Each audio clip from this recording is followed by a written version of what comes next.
जय श्री राम मित्रों, स्वागत है एक बार फिर से आपका हमारे चैनल जेवी डिवोशनल में। पिछले एपिसोड में हमने देखा कि जिस प्रकार से माता सीता ने अपनी माता को अपने शब्दों से शांत करवाया था कि हाँ, जो नियति में होगा वो तो होना ही है, तो उसको आप स्वीकार कर लें और उस चिंता से भविष्य की चिंता से मुक्त हो जाएं। उसी प्रकार से प्रभु श्री रामचंद्र जी ने अपने पिता को आश्वस्त किया कि होनी है सो होएगी। आप उससे भयभीत ना हो, बल्कि उसको सहर्ष स्वीकार करें। और वैसे भी भविष्य में होने वाली घटनाओं से अभी चिंतित होने का क्या तात्पर्य होता है? जिस तरीके से देवी सीता ने कहा कि मनुष्य के आधे से ज्यादा रोग, उनके पिता ने यह बताया था कि मनुष्य के आधे से ज्यादा रोग जो हैं वो मानसिक विकृति के कारण होते हैं। कि जिस प्रकार से मन में उत्पन्न हो रही विकृत स्थितियां मनुष्य को गंभीर स्थिति में ला करके पटक देती। कहा नहीं जाता हम लोग जो बीमारी पकड़ में नहीं आती है वही सबसे ज्यादा खतरनाक होती है। तो पकड़ ली गई है हमारे राजा दशरथ जी की बीमारी और सपना नहीं आएगा। और देखते हैं किस प्रकार से आगे के सीन हमें दिखाए जाते हैं, क्योंकि अब मंदोदरी जी का सीन देख करके, मंत्रा जी का सीन, अच्छा रावण का, वो जो मंदोदरी जी और शूर्पणखा जी सबका सीन देख करके एक चीज बहुत अच्छे से याद आ गई कि भैया शत्रु कैसा भी हो भरोसा तो नहीं कर सकते। भाई साहब एकदम इन्होंने वक्त बदल दिए, हालात बदल दिए। जब हमें लगा कि हाँ अब ये रिश्ता कबूल हो गया, लेकिन अब जो है अब मैं करूंगा। हाँ, यही तो मेरी प्लानिंग थी। अब चुन चुन के बदला लूंगा मैं इधर चुकाऊंगा, दर्द हुआ। देखते हैं किस प्रकार से टॉर्चर कर दिया जाता है हमारी शूर्पणखा जी को। तो चलिए फिलहाल बहुत कुछ ना शुरू करते हैं एपिसोड 99 पार्ट 1। सुमंत्र, गति बढ़ाओ। मैं शीघ्र गुरुदेव के आश्रम पहुंचना चाहता हूँ। महाराज, इतनी व्यग्रता क्यों? शीघ्र ही ज्ञात हो जाएगा तुम्हें। महाराज, आप जो भी करने का सोच रहे हैं कदाचित उसके लिए समय उचित नहीं है। नहीं सुमंत्र, इस समय मेरा गुरुदेव आश्रम पहुंचना अनिवार्य है। गति बढ़ाओ। बिहाइंड द सीन्स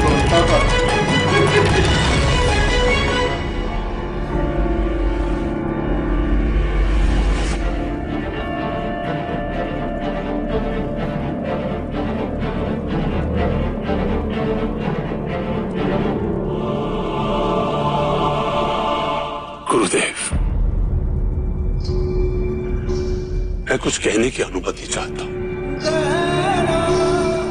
मैं अपने जीवन में ब्रह्मचर्य और गृहस्थ आश्रम के पालन करने के पश्चात अब मैं चाहता हूं कि मैं संन्यास के आश्रम में पेश हूं।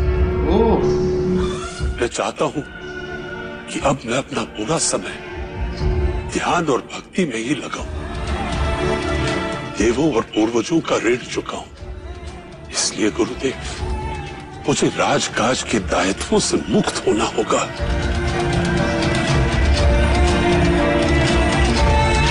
जल्दी सिखा रहे हैं। मैंने निर्णय लिया है कि मैं राम का राज्य अभिषेक कर दूं।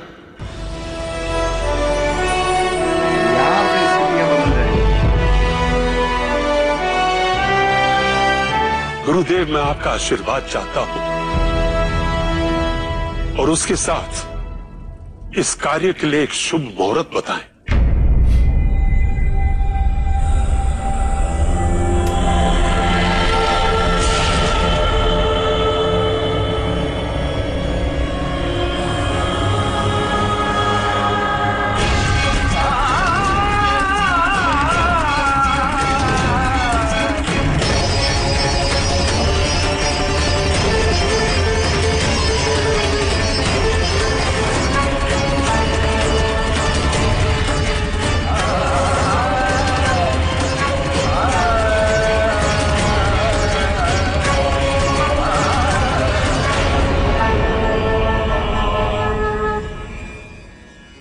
जिस कार्य के लिए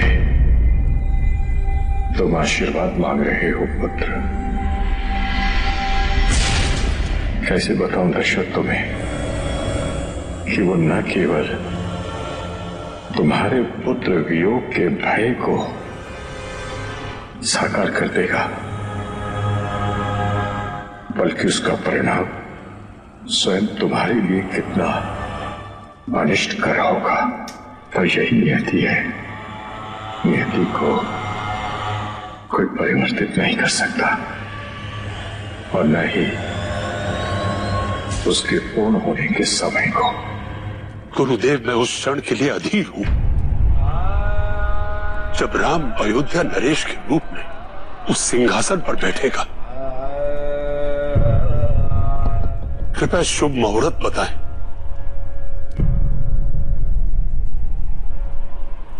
पुष्य नक्षत्र, कल प्रातः काल।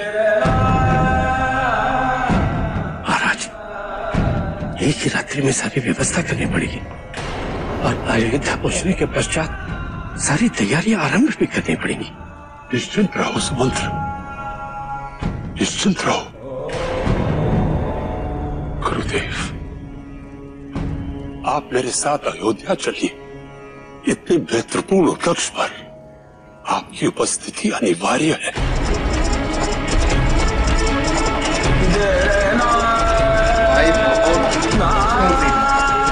अब मैं तुम्हें कैसे बताऊं दशरथ, आने वाले समय में रघुवंश को किन चुनौतियों का सामना करना पड़ेगा।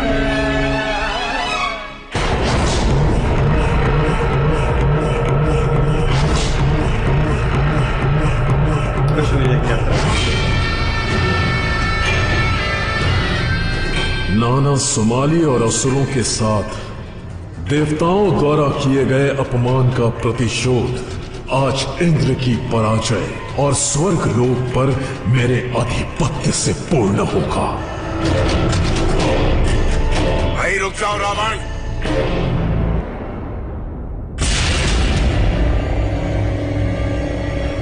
तुम्हारा हित इसी में है कि इसी क्षण यहां से लौट जाओ।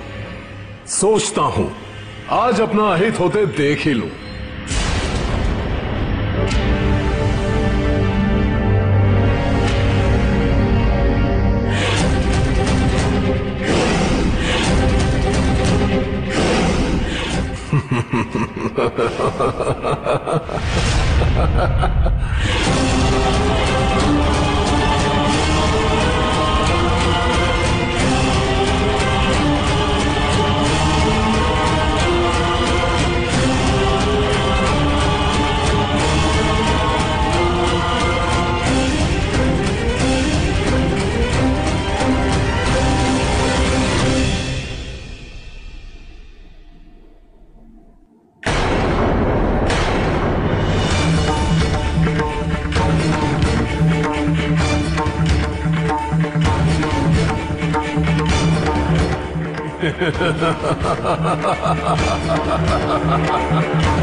उसके शरीर के हिसाब से फील नहीं होता। यदि हवा में सारी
चंद्रहास, चंद्रहास से कोई भी नहीं लड़ सकता। ये स्वयं सृष्टि संहारक महादेव का शस्त्र है। अग्निदेव, अब हमारा यहाँ से प्रस्थान करना ही उचित होगा। इसी में हमारा हित है।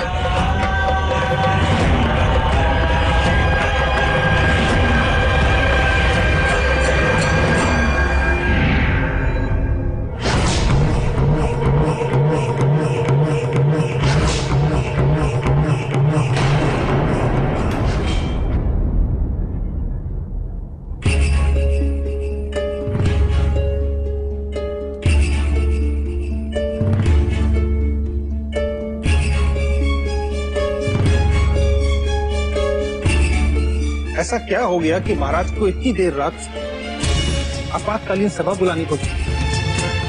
जैन जी, आपको कुछ याद है? नहीं धर्मपाल जी, पर निसंदेह राज्य पर कोई संकट आने वाला है।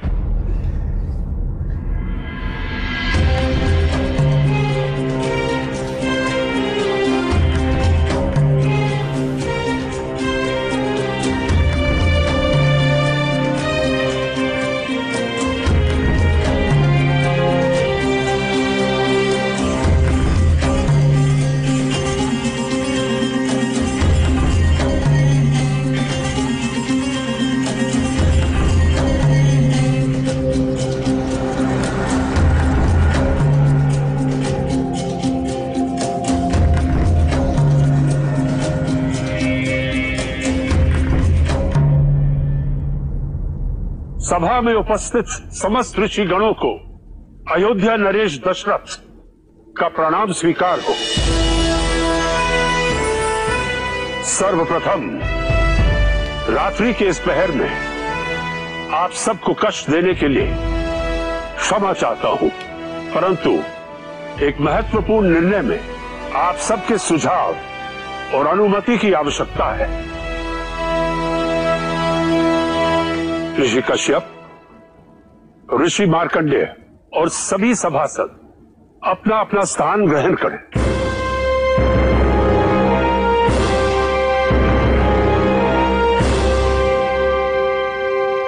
अयोध्या का उज्जवल इतिहास आपसे छुपा नहीं है। कहते हैं जब मृत्यु समीप होती है तो नियति किसी भी प्रकार से आपको उस कारण, उस कारक या उस स्थान तक लेके चली ही जाती है।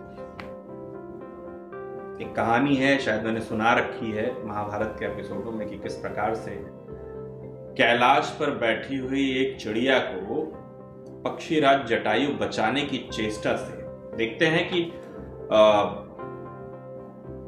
एक चिड़िया है जिसके करीब एक सर्प घूम रहा है और पक्षीराज जटायु चाहते हैं कि सर्प से इस चिड़िया की मैं रक्षा कर लूं। वो सहसा पलक झपकते ही देखते हैं कि काल मंडरा रहा है, तो जाते हैं चिड़िया को उठाते हैं और सीधा कैलाश के एकदम विपरीत हिंद महासागर की तरफ लेके जाते हैं और सागर तट पे उसे छोड़ देते हैं और वापस आते हैं और जहां की काल खड़ा था सर्प के पास, वहां आकर के काल से कहते हैं, ये सब एक क्षण में हुआ बस, एकदम सटाक से।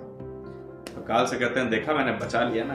कहा महाराज धन्य है उस नियति का कि मैं तो यहां इस चिड़िया को इसलिए देख रहा था कि पता नहीं इसकी मृत्यु तो लिखी है हिंद महासागर में, ये कैलाश में बैठी है, इसका जीवन तो बच जाएगा, मैं इसको मृत्यु कैसे दूंगा, क्योंकि इसकी मृत्यु तो किसी दूसरी प्रकार से लिखी हुई है। इसकी मृत्यु तो लिखी है उस सागर के पास ज्वार भाटे में चिपक के मर जाने से या किसी दूसरी कारण से। यहाँ पे मैं इसको किस तरीके से मृत्यु का ग्रास बनाऊं कि आपने आकर के मेरी इस दुविधा का अंत एक क्षण में कर दिया।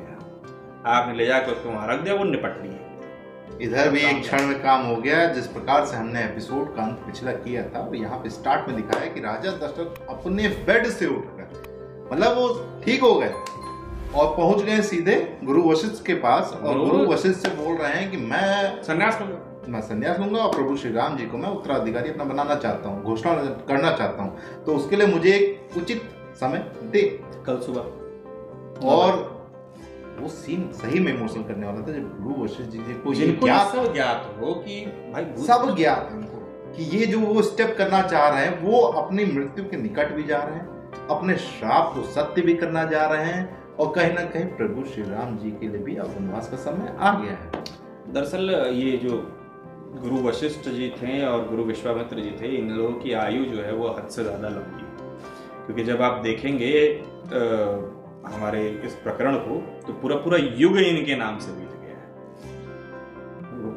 अब कुलगुरु हैं, पूरा पूरा युग इनके नाम से बीता है कि किस तरीके से इनके पूर्वजों के पास भी वही सेम गुरु थे और इनके पास भी वही सेम गुरु। तो कहीं ना कहीं इस दुख को झेलते झेलते उनको एक आदत सी पड़ गई है कि कोई ना कोई नया शिष्य मेरा आएगा तो कोई ना कोई। बहुत हार्ट टचिंग मोमेंट मुझे लगा जब वो राजा दशरथ के जो गाल पे ऐसे हाथ नहीं रखते हैं, बहुत बेहतरीन मूवमेंट था कि हाँ कैसे बताऊं पगले? कैसे बताऊं मैं, लेकिन अब चलो नियति है तो इसमें मुझे योगदान देना पड़ेगा।